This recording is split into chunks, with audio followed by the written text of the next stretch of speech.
Hang on that point. Obviously, you was at Anfield on Saturday. Did he just come out and just clap the Villa fans and ignored them, which I love that. But if Dino ignored them until the 90th minute. But if Dino does that to us tomorrow, I'd be a bit upset. I think with Gerrard, though, I think it's based on the fact that all the media have been talking about it. Whereas with Dino, I think it is a different scenario. I think, isn't it? Yeah. Like, you know, like, it's not exactly the same. But we didn't get to give Dino a farewell, did we? We haven't seen him since the breakup.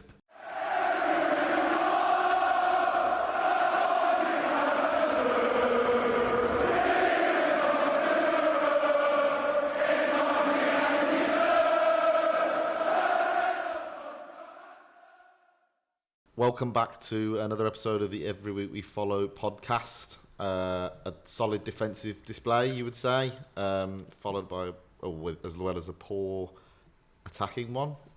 Aston Villa 0, Liverpool 1. Who's going to kick us off? Yeah, I'll go first. It was Saturday. I was a bit frustrated coming away from the game.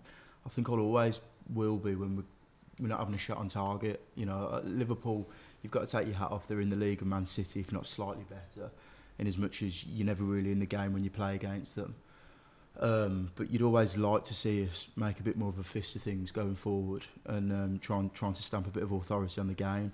It's not really happened Saturday, but listening to Gerrard back, I can completely understand why they've gone about it the way they have. They wanted to keep things tight, tapped into a bit of his knowledge with regards to the Anfield crowd, reckoned they were going to get nervous after about an hour, and then saved your Buendias and your Danny Ings to come on and threaten them with 15, 20 to go. So it was a sound game plan, and had it not been for a couple of questionable refereeing decisions, I think we might have come away with something. But that being said, I think even if it had been 0-0, they only need a minute to score, that Liverpool team. They would have found a way. They proved it the week before at Wolves, and it was just a sobering reminder that we're still a very long way away from the best teams in the league, unfortunately. But other than that, you can't come away too disappointed. It's been a great start to Gerrard's managerial career at Villa. If that's the way that we're going to go forward in terms of a defensive structure, then brilliant, because I didn't think we looked at risk. And then if the attacking impetus can come a little bit later on, then so be it. Podcast over. Every week. No, I totally agree with Brett. I think, to a man, I thought defensively, we were solid. Like you said, the structure was there. I thought Ezri Konsa was sensational on Saturday. Yeah. I don't know how many more performances he has to put in at that level to not be getting the. It's actually getting embarrassing now for Southgate. It's the greatest saga too, isn't it? It's honestly, it's hilarious. Long may it continue. Keep him out of the limelight, because he's one of the best centre halves I've seen wear a shirt at this stage. Yeah. He's up there, the Martin Larsons of the world. He's absolutely colossal. I thought, as you said, Brett, the defensive structure was spot on, but I also thought the midfield were bang on it as well. I thought. Shame Nakamba got the yellow card, because I think if you're a CDM and you're on a yellow, you're not effective, are you? He did well. I think he come off on the 60th minute. I probably would have brought him off at half time, but he did the right thing keeping him on. When you're a CDM and you're on a yellow card, you just can't. Yeah. He was backing off tackles. It's so difficult in that position. Play, aren't you? Yeah, you are. So, I think that had an impact on the game and how forward thinking we could go, because we had a half Nakamba for almost half the game. But no, I thought Luiz did everything right on Saturday. I thought he moved the ball forward. McGinn was just himself. I just think what we lacked was creativity, and we just couldn't get it going. And I think, like you said, I think the front three, it was a bit of a makeshift front three, wasn't it? To be honest, young Ramsey and Watkins certainly wouldn't be your front three if you had everyone fit. But you can't be too disappointed. I thought, like City, another good account. Yeah, I completely agree. To be fair, I mean, look. You never expect anything to go to Anfield. You can't expect to get even a point, really. I think the main takeaway is the fact that we've played Man City and Liverpool, and we've been in the game right up until the last few seconds. So we can take positives from that. It was disappointing to see that we didn't really create anything. I think maybe with the front three of Young, Watkins, and Ramsey, you probably are a bit limited, really. But obviously, there was a point for why he did it, and it was working quite well. I mean, it was pretty much backs against the walls for the majority of the game, especially at 0-0. It was just onslaught pretty much. It was, but we coped with it really well. So positives to take in terms of the way that we defended the game. I mean, there's not many better teams in the world than that, including Man City as well, and we've took them right until the last seconds. Potentially, both games we could have got something out of it. Liverpool definitely 100% deserved to win the game. Like you said, a few decisions. Salah's won his penalty because that's what he does. I'm not too sure if there's any way that the referee wouldn't have gave it. Ings one, I haven't seen it back. Reece is pretty... To me, look, from the image that I've seen, the still that I've seen, it looks like a pen, but it's some butts in it. Yeah, I mean, the moment of the game for myself was the 3-on-1 on Ezri Konsa. And if that's any of the centre-half, that is... he's getting screamed about because there's 3 players for 1 goal there, and he's positioned himself absolutely to a T where he needs to be every time.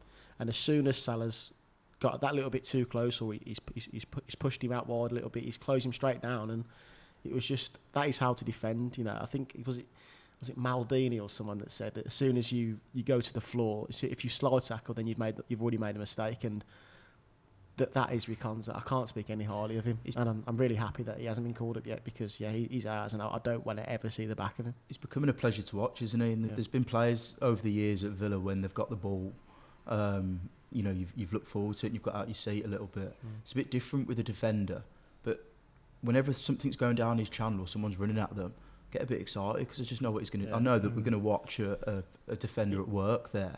I completely agree. It's very similar in the way that every time G-word inbound, Grealish got the ball, I knew that he was beating his man. Trying to avoid it. But exactly. But that's what it is. You knew he was beating man. You kind of breathe like a bit of a sigh of relief. He's got the ball. He's not going to lose it. Yeah. There's no danger here because he's either going to beat his man or he's going to create something. It's going to happen.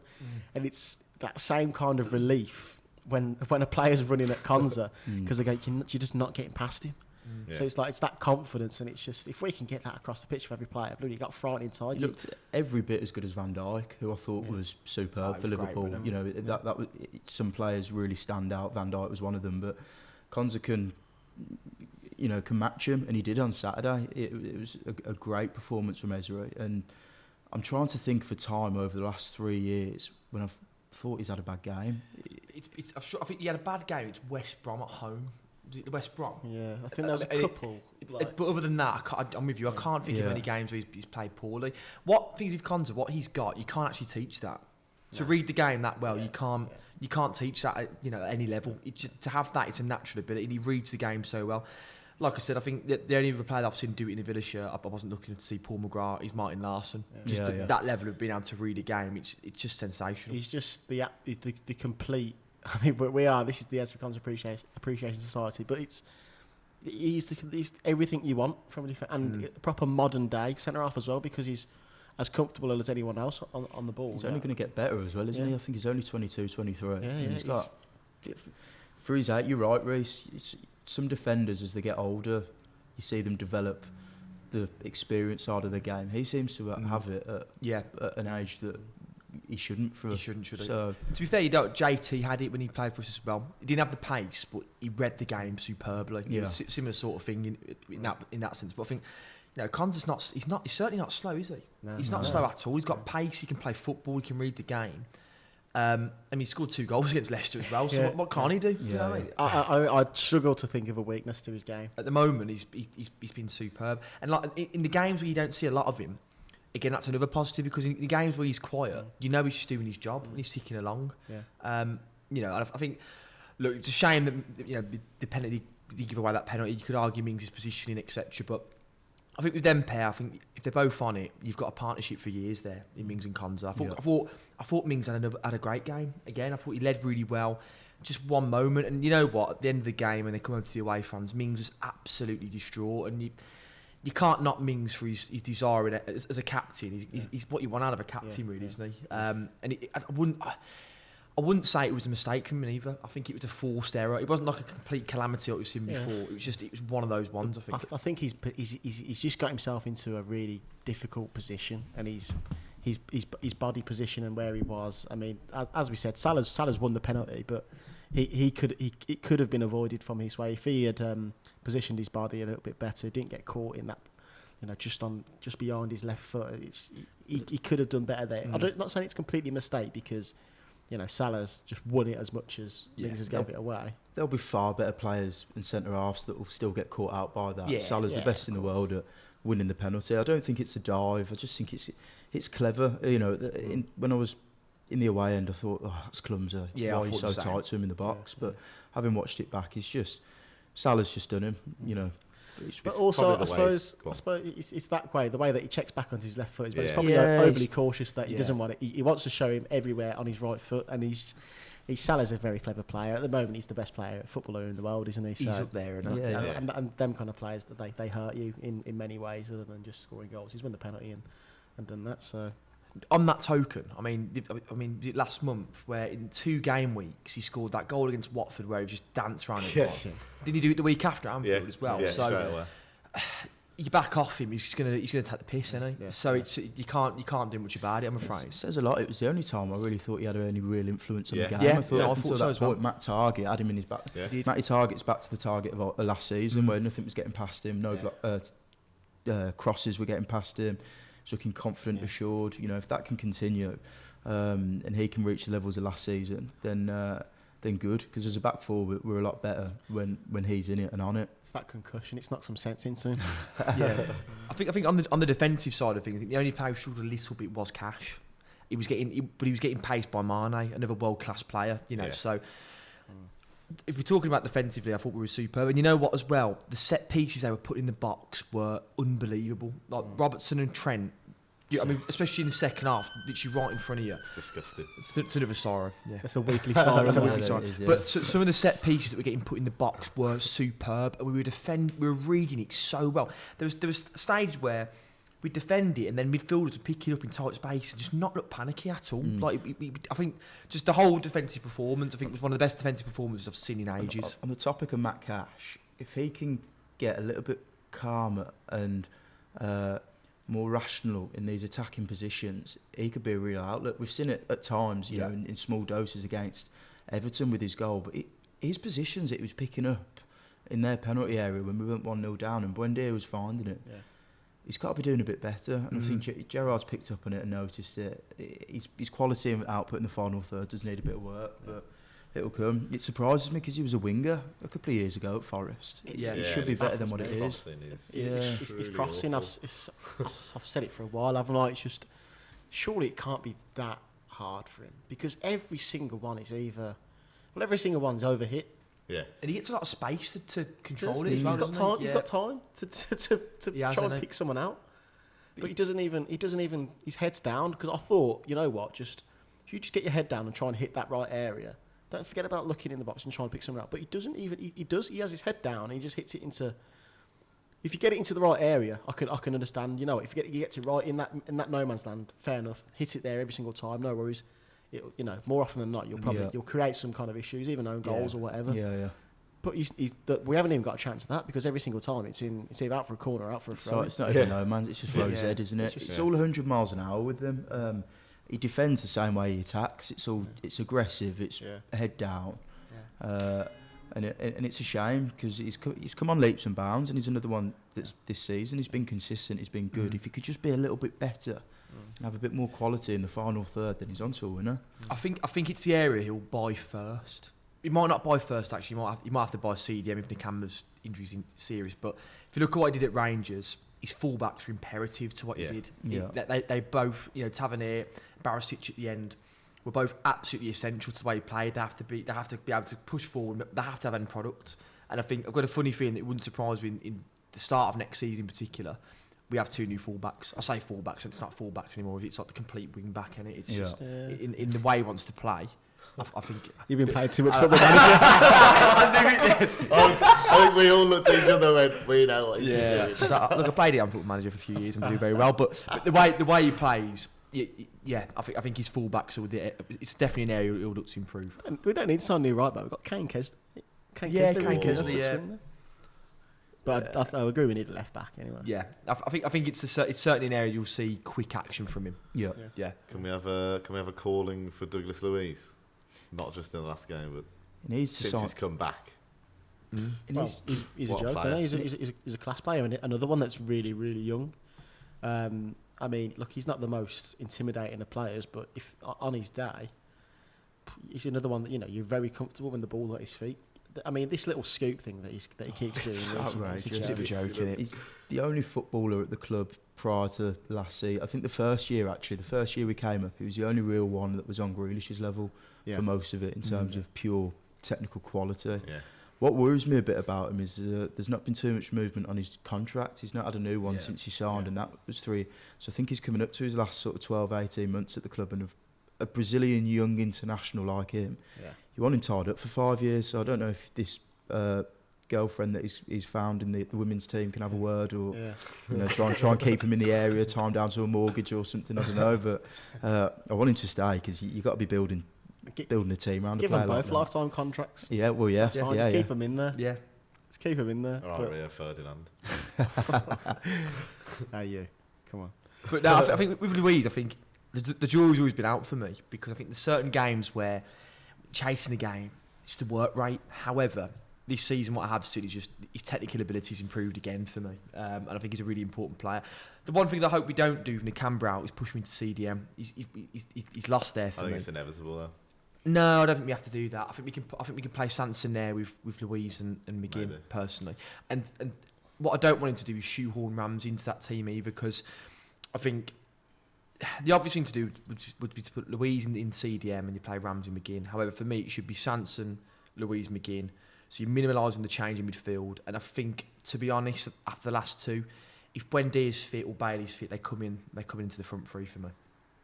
Yeah, I don't know. I think I'd like to see Dougie, because if you go back to the time in lockdown after Project Restart, do you remember?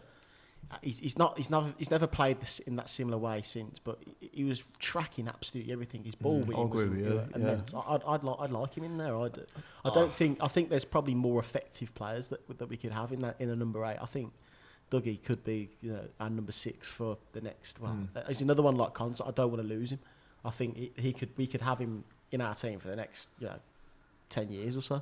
I think he's gone, Sam. Sorry. That's what I was just going to say. I quite like because he's high press. It's not like he doesn't run around a bit. He presses high. He doesn't stop putting the effort in, and he's got the technique going forward to create something. He was essentially, for Liverpool, probably one of our main sources of creativity. So would you put him at CDM then? No, I wouldn't either. So I would it just because it's Norwich, and I think if there's one thing that we've got to learn about Gerrard so far, and he's done it because he's not played the same consecutive 11, he's going to be pragmatic and he's going to switch it up. He's going to look at Norwich in a different way to Burnley in a different way to Chelsea at home on Boxing Day. You know, he's looking really one game to the next at the moment, and I think Norwich tomorrow night, the best way we could probably set up is Douglas Luiz a little bit deeper in front of the back 4 and playmaking from a deep role and trying to get Sanson into the team, because he's looked good since he's come on, Sanson. But I don't know, I don't envy him having these decisions to make, because the selection that he's got on offer at the minute is as good as I've seen. I think Gerrard's used the ball retention. He wants us to be able to keep the ball for longer periods and be better, when under pressure a little bit with the ball, and the onus is on us in the next 2 games. You've got Norwich bottom of the league, or are they 19th now? I'm not sure. Probably still bottom, and Burnley coming up. 2 games that I think Gerrard will be drilling into these players. We need to dominate the ball for 90 minutes in these games. Especially Burnley. I mean, being the home side against them, if they come out that game with more possession than us, then there's serious questions you're going to be asking. But I think with that being said, it all the more leads to looking at Douglas Luiz in the number 6, because his ball retention is superb. His range of passing is second to none, better than probably any other player in that defensive midfield position. Probably will see Sanson ahead of him, which I'm also all for, because he's looked pretty sharp when he's come back. But yeah, there's not really too much more we can really say about the Liverpool game, really, isn't there? You don't really expect it, but big next 2, isn't it? It's 2 that we expected to win. Yeah, the one thing I did wanted to see a bit from Douglas Luiz is, because it came up on social media when the goal he scored against Norwich. Yeah, but the roll and top bins. Oh, the outrageous one when we beat them 6-0. Was it 5-1? 5-1. Oh, they got. I think with all these hands going to be tied based on who's got COVID. It all hangs on that, doesn't it? There's 2 unidentified players at the minute, isn't there? Yeah. It's not Buendia to post about him early. I don't think he'll begin either, because he's been put a training video out this morning. It wasn't Ollie, wasn't Axel, one or two others, but there was a few, missing that it could be. So Well, we'll see tomorrow. either There's no way- point guessing, is there?